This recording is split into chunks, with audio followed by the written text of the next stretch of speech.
So hello students, today's class is about chapter 7 reading with understanding class 12th NIOS. यहाँ पर हम पढ़ने जा रहे हैं the stress and anxiety क्या होती है, कैसे उसको avoid कर सकते हैं. So the paragraph starts with before examinations many students are under tremendous stress. Exam से पहले कितना ज्यादा स्ट्रेस होता है बच्चों को. But it's not just the students who are stressed. Teachers and parents too face the same problem.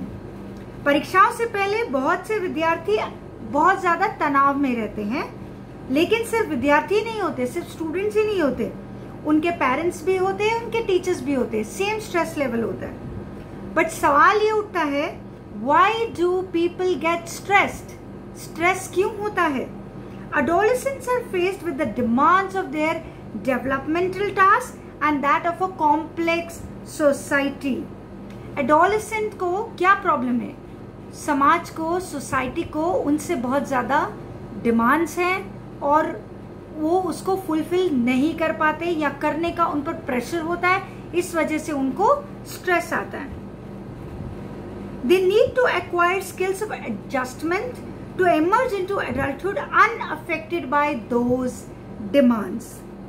उन्हें in demand से बिल्कुल प्रभावित, इन्फ्लुएंस, अफेक्ट नहीं होना चाहिए. बिना उससे अफेक्ट हुए उनको अपना एडल्टहुड एज में एंटर करना चाहिए. If they lack these skills or if too many demands are made on them, या तो उन बच्चों में ये स्किल्स ही ना हो या उनसे बहुत ज्यादा डिमांड्स हो रही हो, तो क्या होता है, ये बच्चे फेल हो जाते हैं. Right? Students are anxious as they are worried about whether they would be able to live up to the expectations of their peers, parents and teachers. उनके दिमाग में हमेशा ये चिंता रहती है, क्या वो अपने पेरेंट्स का, अपने पीयर ग्रुप का या अपने टीचर्स का एक्सपेक्टेशन को फुलफिल कभी कर पाएंगे. Optimal anxiety motivates and keeps them ahead, while over anxiety is disabling. Optimal anxiety means कुछ हद तक आपको थोड़ा प्रेशर तो चाहिए आपके माइंड पर, आपके परफॉर्मेंस पर. अगर प्रेशर नहीं आएगा तो आप परफॉर्म नहीं कर पाओगे, आप उस तरीके से अपने एग्जाम्स नहीं लिख पाओगे. सबसे इंपॉर्टेंट एग्जाम्स की वैसे तैयारी नहीं कर पाओगे, तैयारी नहीं करोगे तो रिजल्ट नहीं आएगा. लेकिन ओवर एंजाइटी, हर चीज का ओवर होना गलत है. Right? Anxiety is contagious and passes on to other students, teachers and parents. जो आपकी एंजाइटी है वो फैलने वाली चीज है, एक से दूसरे पे लगती है. आप सैड और डिप्रेसिंग हो सकता है कि आपको देखकर आपके पेरेंट्स भी ऐसा फील करें, आपके टीचर्स भी ऐसा फील करें, या वाइस वर्सा भी हो सकता है. If your parents are under stress, हो सकता है आप उनको देखकर ऐसा फील करने लगे. Adolescents when stressed out tend to perceive everything as an emergency. तो एडोलेसेंस एज में कोई भी चीज जब आप स्ट्रेस में फील करते हो तो आप हर चीज को इमरजेंसी की तरह लेते हो, जरूरी है, करना है. स्ट्रेस फ्री माइंड से नहीं करते.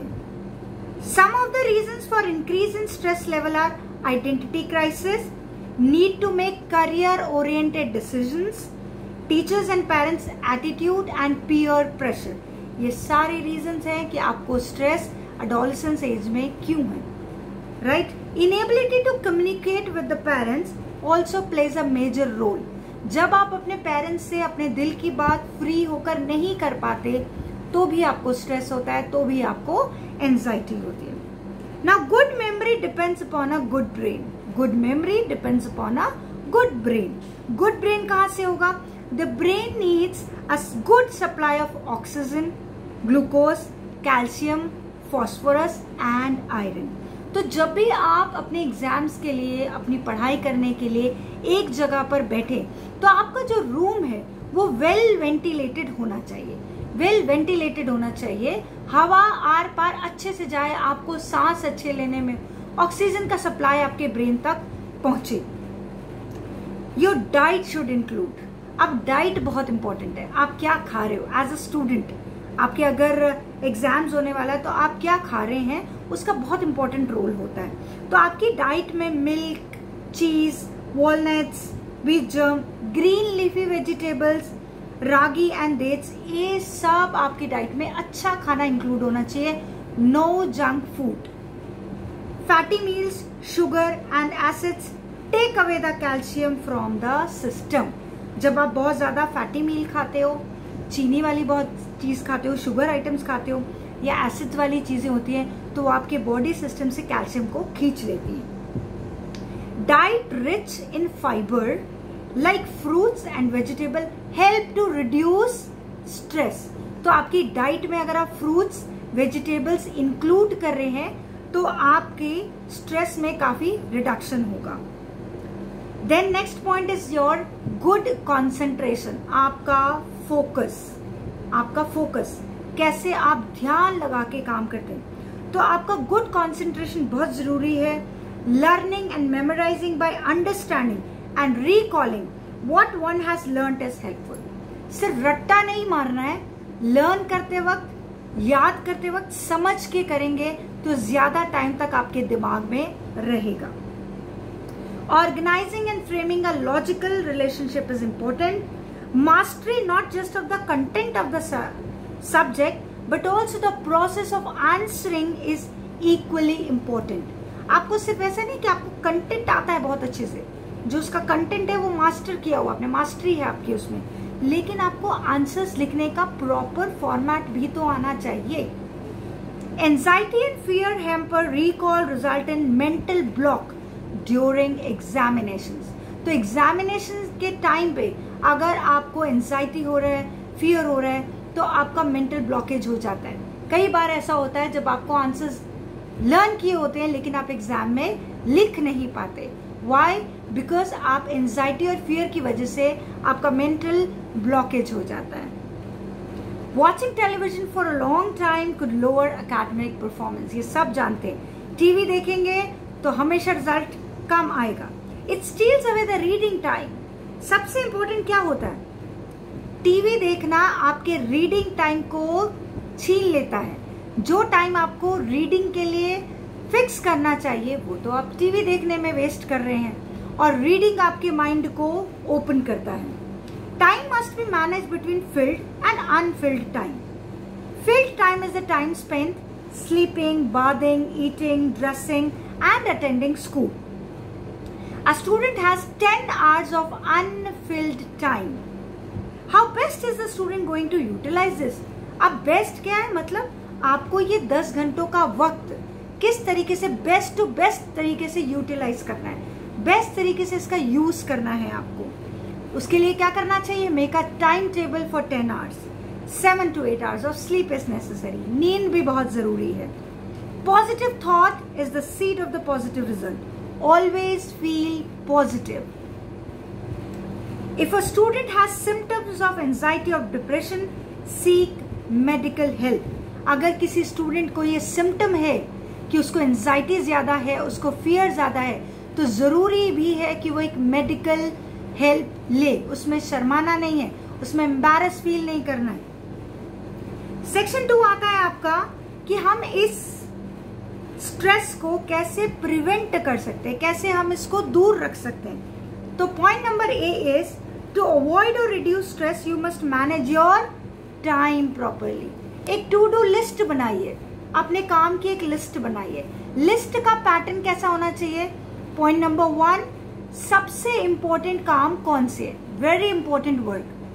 Point number 2 less important work, and the last is routine work जो आप रोज करते हैं। इस तरीके से आपको अपना टाइम मैनेज करना है, काम को डिवाइड करना है।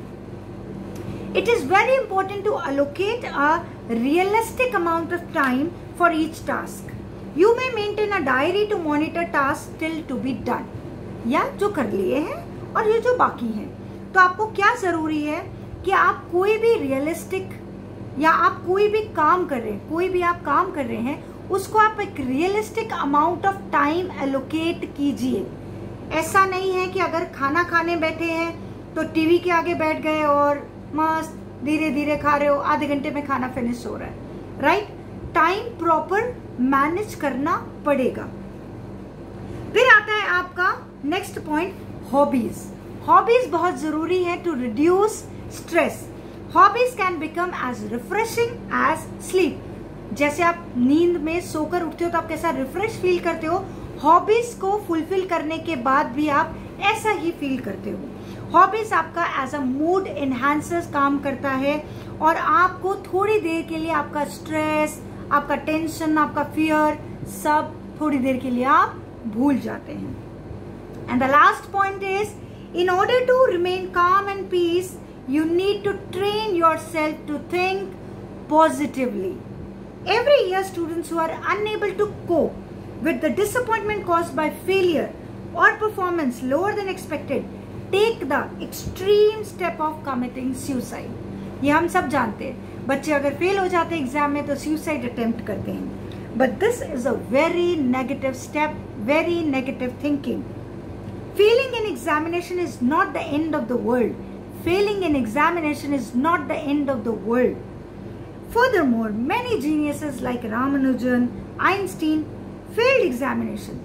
Failure is never final and success is never an end. Failure is never final and success is never an end. Talk about your problems. अपनी problems के बारे में बात कीजिए, sort out कीजिए. So this was the chapter. Thank you so much. Goodbye.